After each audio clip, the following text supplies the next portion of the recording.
اسلام کے آنے سے پہلے بیویوں پر ظلم و بربریت کا بازار گرم ہوتا تھا، ظلم و ستم کا پہاڑ توڑا جاتا تھا۔ اللہ اکبر، اسے سن کر ہی کلیجہ منہ کو آتا ہے۔ اللہ اکبر، کیسے میں بیان کروں، لیکن میرے دوست بدقسمتی سے آج ہمارا حال بھی اس سے کم نہیں ہے۔ ذرا اپنے معاشرے کا ذرا جائزہ تو لو، اپنی سوسائٹی کا ذرا جائزہ تو لو۔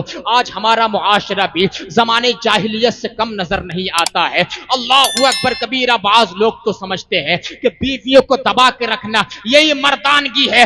نہیں نہیں میرے دوست، یہ مردانگی نہیں ہے۔ بہت سے لوگ بیویوں کو تنگ کرتے ہیں، جبری طور پر ان سے مہر معاف کراتے ہیں، ان کو ذہنی اذیتیں دیتے ہیں، تکلیفیں پہنچاتے ہیں۔ اللہ اکبر کبیرہ، ناراض کر کے اس کو اس کے ماں باپ کے گھر بٹھا دیتے ہیں اور گھر والوں کے سامنے ڈانٹتے ہیں، ڈپٹتے ہیں، اس کو مارتے ہیں۔ حتیٰ کہ ہم نے بعض لوگوں کو دیکھا ہے وہ اپنی بیویوں کو قتل کر دیتے ہیں۔ الغرض بتاؤ وہ کون سی صورت ہے، وہ کون سی داستان ہے جو ہمارے معاشرے میں پائی نہیں جاتی ہے، جو ہماری سوسائٹی میں پائی نہیں جاتی ہے؟ بتاؤ کیا تم نے قرآن کریم نہیں پڑھا ہے کیا؟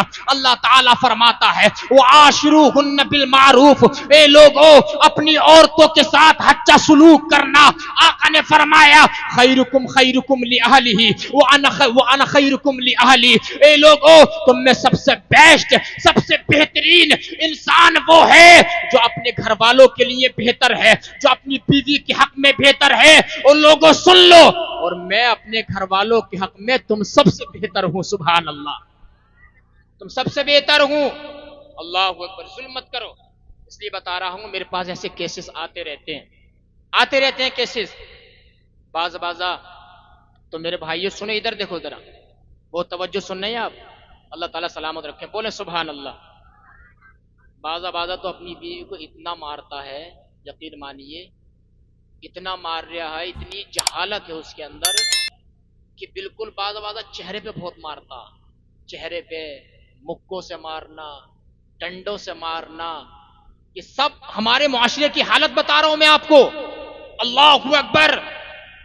اور اگر بیوی سے اگر جیسے پانی منگایا اور گلاس نہ نیچے گر گیا اگر کسی وجہ سے، اللہ اکبر کبیرہ، تو پھر دیکھو اس کے غصے کا عالم۔ ایک باپ چاہتا ہے میری بیٹی کے لیے اس کا شوہر اچھا مل جائے، میرا داماد اچھا مل جائے۔ ایک بھائی چاہتا ہے میری بہن کے لیے بہنوئی اچھا مل جائے۔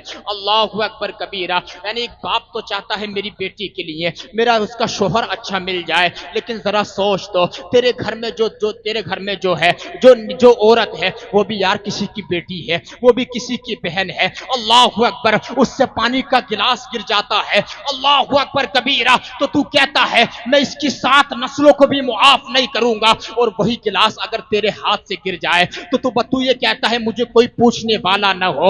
نہیں میرے دوستو، یعنی گلاس تو مٹی کا یا شیشے کا ہے، وہ تو دوبارہ بھی مارکیٹ سے خرید کے لایا جا سکتا ہے، لیکن اگر تیری بیوی کو تو نے ڈانٹ دیا، اگر اس کا دل ٹوٹ گیا، اس کے دل میں تیری محبت کم ہو جائے گی، پھر وہ محبت نہیں آ سکتی ہے۔ اس لیے چھوٹی چھوٹی چیزوں پر جو ہے بیویوں کو ستاؤ مت، بیویوں پر ظلم پر بریت کا بازار گرم مت کرو۔ اللہ اکبر کبیر، آقا نے فرمایا تھا اے لوگو عورت کمزور ہے، کمزور، ناقص العقل ہے، ناقص دین ہے، اس پہ رحم کرنا۔ رحم جب تم اپنے ماتحت لوگوں پہ رحم کرو گے اللہ تعالیٰ تمہارے اوپر رحم کرے گا، اللہ تعالیٰ تمہارے اوپر رحم کرے گا۔ اللہ اکبر، یہ چیزیں سمجھنے کی ہیں۔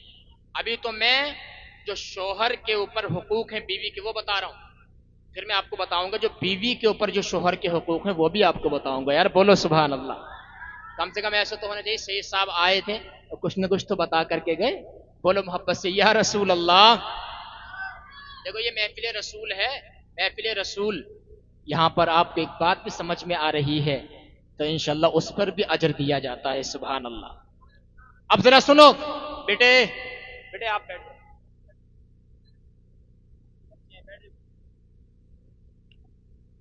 یعنی یہ انسان یہ سمجھتا ہے کہ سارا کام بیوی کرے، لیکن میں آپ کو بتاؤں ہمارے تمہارے نبی نے فرمایا، بولو صلی اللہ علیہ وسلم، حضرت ارباض بن ساریہ بیان فرماتے ہیں کہ آقا علیہ الصلوۃ والسلام نے ایک دن ارشاد فرمایا جو انسان اپنی بیوی کو پانی پلائے گا، پانی، اللہ تعالیٰ اس پر بھی اس کو اجر عطا فرمائے گا، ثواب عطا فرمائے گا۔ اب آپ سوچ رہے ہوں گے سید صاحب نے تو الٹا کر دیا، یعنی کہ بیوی کو شوہر کو پانی پلانا چاہیے، لیکن میں یہ اپنی طرف سے نہیں، حدیث پاک میں بتا رہا ہوں۔ میرے دوستو آپ کیا سن رہے ہیں، میں آپ کو کیا بتا رہا ہوں؟ جو اپنی بیوی کو ایک گلاس پانی پلائے گا، یار بیوی تو ہمیشہ تمہاری خدمت کرتی ہے، کبھی کبھی خود بھی اٹھ کر کچن میں جایا کرو اور محنت کیا کرو، گھر کے کام میں ہاتھ بٹایا کرو، محنت کیا کرو، اس لیے کہ گھر کا کام کاج کرنا یہ کوئی کسی ایرے غیرے کا طریقہ نہیں، بلکہ یہ ساری کائنات کے تاجدار امام الانبیاء کا طریقہ ہے۔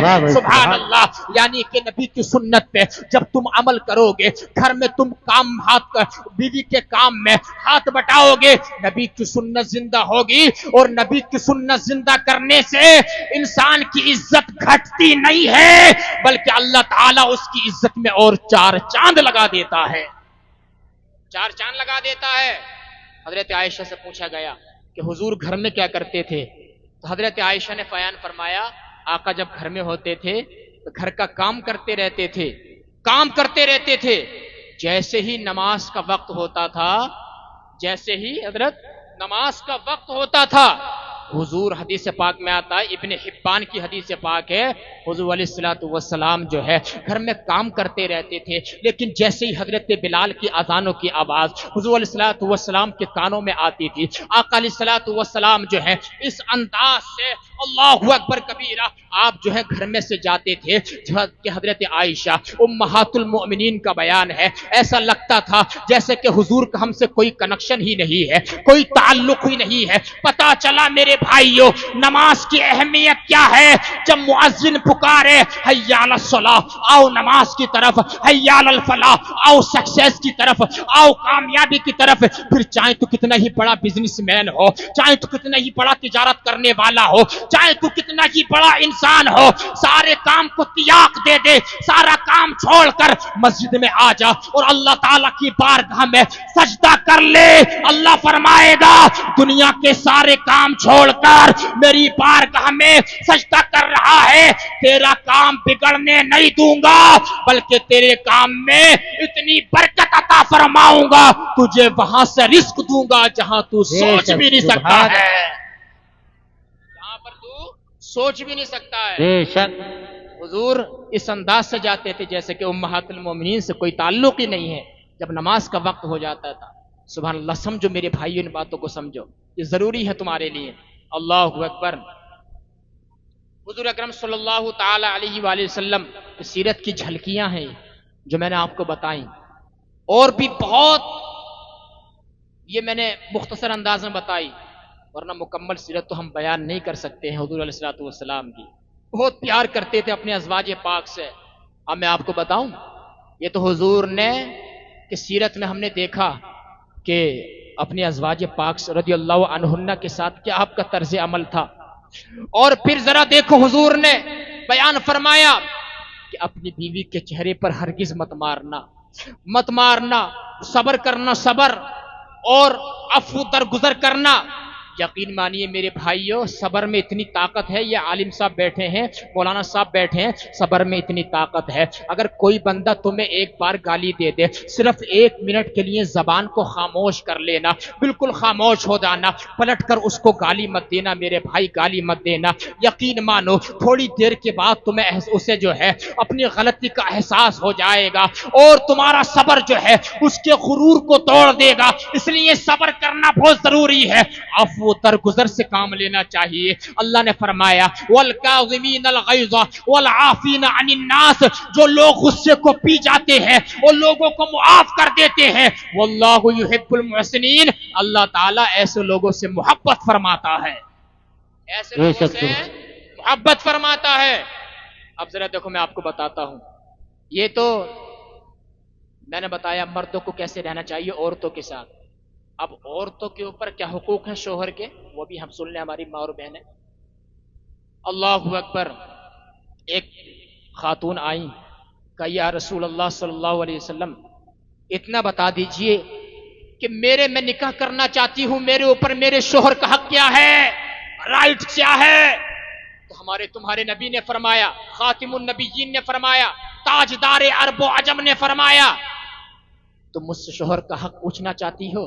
شوہر کا حق یہ ہے کہ اس کے سر سے لے کے پیر تک اس کے جسم پہ پھوڑے ہوں اور پیپ نکل کے بہ رہی ہو، اس کی ناک بہ رہی ہو، اور اگر بیوی اس کو اپنی زبان سے چاٹ لے تب بھی شوہر کا حق ادا نہیں کر سکتی ہے۔ اے خاتون، تم مجھ سے شوہر کا حق پوچھنے کے لیے آئی ہو، ذرا سنو، شوہر کا حق یہ ہے، اگر میں اللہ تعالیٰ کے علاوہ کسی کو سجدہ کرنے کا حکم دیتا تو میں بیوی کو حکم دیتا کہ وہ اپنے شوہر کے لیے سجدہ کرے۔ پتا چلا شوہر کا حق بہت بڑا ہے۔ اے میری ماں اور بہنوں، بے شک تم نے نمازیں بہت پڑھی ہوں گی، تم نے تہجد بھی پڑھتی ہوگی، رمضان کے روزے بھی رکھتی ہوگی، اور اس کے علاوہ زکوٰۃ بھی نکالتی ہوگی، حج بھی ادا کر لیا ہوگا، لیکن میری ماں اور بہنوں، اگر تم نے شوہر کو ناراض کیا ہے تو اللہ تعالیٰ کی جنت کے دروازے تمہارے لیے نہیں کھولے جائیں گے۔ اللہ اکبر کبیرہ۔ اور اگر تم نے شوہر کو راضی کیا ہے، حدیث پاک میں آتا ہے، وہ عورت جو 5 وقتہ نماز پڑھے اور رمضان کے روزے رکھے، اپنے شوہر کی اطاعت کرے، اپنی شرمگاہ کی حفاظت کرے، ہمارے نبی نے فرمایا جنت کے 8 دروازے ہیں، جو عورت نماز پڑھے گی، روزے رکھے گی، اپنے شوہر کی خدمت کرے گی، اپنی شرمگاہ کی حفاظت کرے گی، جنت کے 8 دروازے ہیں۔ کل قیامت کے دن اس سے کہا جائے گا، اے عورت، جنت کے 8 دروازے ہیں، جس دروازے سے چاہے تو آج داخل ہو جا۔